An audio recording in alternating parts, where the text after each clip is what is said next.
이번 성적 망했네. 등급 또 떨어지면 안 되는데 엄마한테 뭐라고 하지? 실망하실 텐데. 나 왜 이렇게 잘하는 게 하나도 없지? 생각 멈출 수 있을까요? 못 멈춥니다.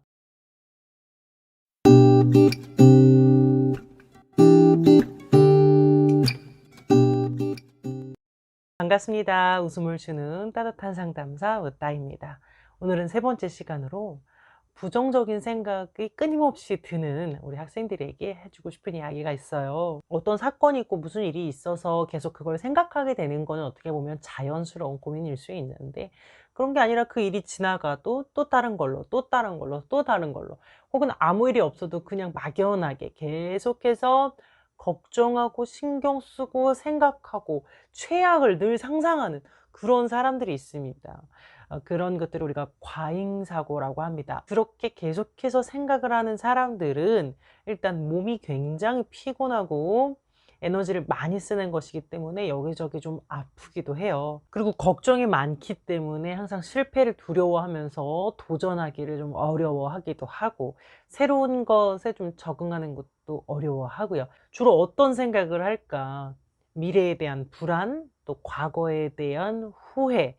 그래서 현재에 머무르는 것이 아니라 항상 과거나 미래의 생각이 가 있는 거예요.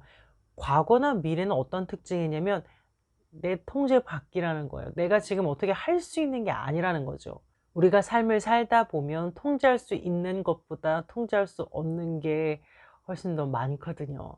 그걸 받아들이고 인정해야 그 걱정에서 자유로울 수가 있어요. 이거 우리 고칠 수 있을까요? 생각 멈출 수 있을까요? 못 멈춥니다. 멈출 수 있으면 좋겠지만 타고나기를 좀 정신적 과잉 활동인이라고 하죠. 생각 계속 하는 사람이 있어요. 그 사람에게 생각하지 마라고 하는 건 사실은 거의 불가능에 가깝고요. 오히려 어떻게 치료를 해야 되냐면 생각을 멈추는 게 아니라 바꾸는 거예요. 생각의 내용을 바꾸는 겁니다. 이런 것들을 대안사고, 대체사고라고 해요. 부정적인 생각을 하는 사람에게 무턱대고 "아이 긍정적으로 생각해야지. 긍정적, 긍정." 뭐 이런다고 긍정이 되나요? 안 돼, 안 돼. 그게 아니라 나에게 맞는 합리적인, 내가 설득될 수 있을 만한 합리적인 사고, 대안적 사고로 자리를 바꿔주는 거예요. 여러분 지금부터 빨간 코끼리를 절대로 생각하지 마세요. 여러분 이제부터 빨간 코끼리가 빨간 코끼리, 빨간 코끼리 둥둥 맴도는 거예요. 어디 절대 사라지지가 않아. 근데 그거 그냥 충분히 생각하세요.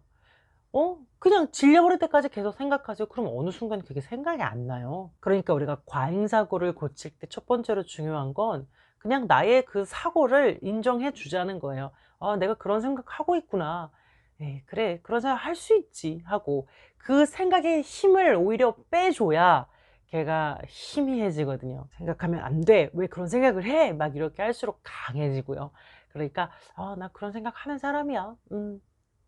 지나갈 거야.' 하면서 생각이 들 때 그냥 생각하셔도 됩니다. 그러면서 동시에 '아 이건 내가 통제할 수 없는 거지. 그냥 내가 쓸데없는 상상을 하고 있구나.' 여기까지 인정을 해 주세요. 그다음에 주의를 환기하는 게 굉장히 중요합니다. 어 보고 듣는 것으로부터 우리 생각이 주입될 수 있는데 그 보고 듣는 패턴을 좀 바꿔야 돼요. 우리 학생들은 패턴이 굉장히 똑같죠. 학교, 뭐 집, 학원, 집, 학교 뭐 계속 똑같잖아요. 그런데 그중에서 하나 정도 좀 새로운 걸 넣어 주면서 리프레시할 수 있는 기회가 있어야 돼요. 나가서도 좀 산책도 하고 자전거도 타고 하면서 좀 가지 않았던 데도 가 보고 하면서 안 만나던 사람도 만나고 안 하던 것도 해 보고 이렇게 해서 생각에 좀 리프레시를 해야 돼요. 특히 육체 노동, 운동, 일하는 것, 땀 흘리는 거 굉장히 중요하거든요. 이렇게 하면 잠도 잘 자고 생각도 심플해지거든요. 이렇게 해서 에너지를 소진시켜야 됩니다. 생각의 에너지를 육체의 에너지로 전환시켜 주는 거죠. 그리고 네 번째로는 처음에 말씀드렸던 그 대체 사고를 넣어 주는 거예요. 생각을 하지 말라는 게 아니라 생각의 내용을 바꾸자는 거죠. 보통 과잉 사고를 하는 사람들은 왜? 왜 이런 일이 일어난 거야? 분석에 매여요, 분석.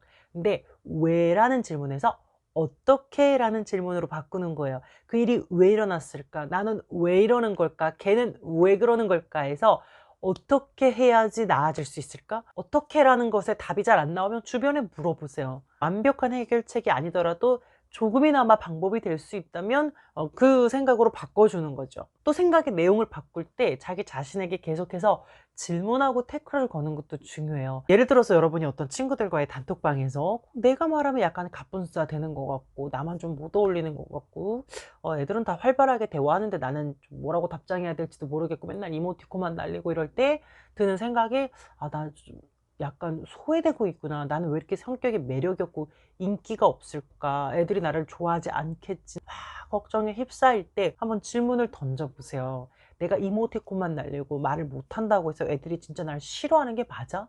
그런 증거가 있어? 조용한 사람은 다 매력이 없는 거야?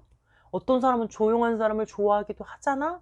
여기 단톡방에 있는 모든 애가 다 나에게 비호감일까? 그런 증거 있어? 네가 일일이 물어봤어? 하면서 자기 자신에게 질문을 던지는 거예요.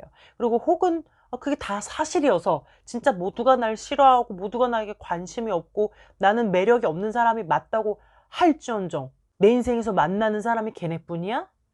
응? 나 중학교, 고등학교만 살고 죽을 거야? 아니잖아. 나 사회생활 할 거야. 난 변할 거고. 중요한 건 지금부터야. 나는 이제부터 어떻게 인간관계를 맺어야 될까? 거기에 초점을 맞춰보자. 요렇게 자기 부정적 생각에 대한 태클을 던지고 질문을 던지면서 동시에 왜에서 어떻게로 좀 더 발전적인 방향으로 생각을 전환해서 멈추라는 게 아니라 계속 하라는 겁니다. 내용만 바꿔서. 너무 정리가 되지 않을 때는 글로 쓰면서 정리해 보는 것도 좋아요. 내가 통제할 수 있는 것은 뭐고 통제할 수 없는 것은 무엇인가? 이것을 어떻게 해결해야 될 것인가? 그 방안에 대해서 이렇게 글로 쓰면서 정리해 보는 것도 좋고요. 친구들과 대화하면서 의논해 보는 것도 좋습니다. 이렇게 해서 걱정과 후회 하지 말라는 게 아니라 좀 더 생산성 있고 발전적인 방향으로 해보자 라는 말씀 드려봤습니다. 다음 시간에 뵙겠습니다. 웃음을 주는 따뜻한 상담사 웃다였습니다.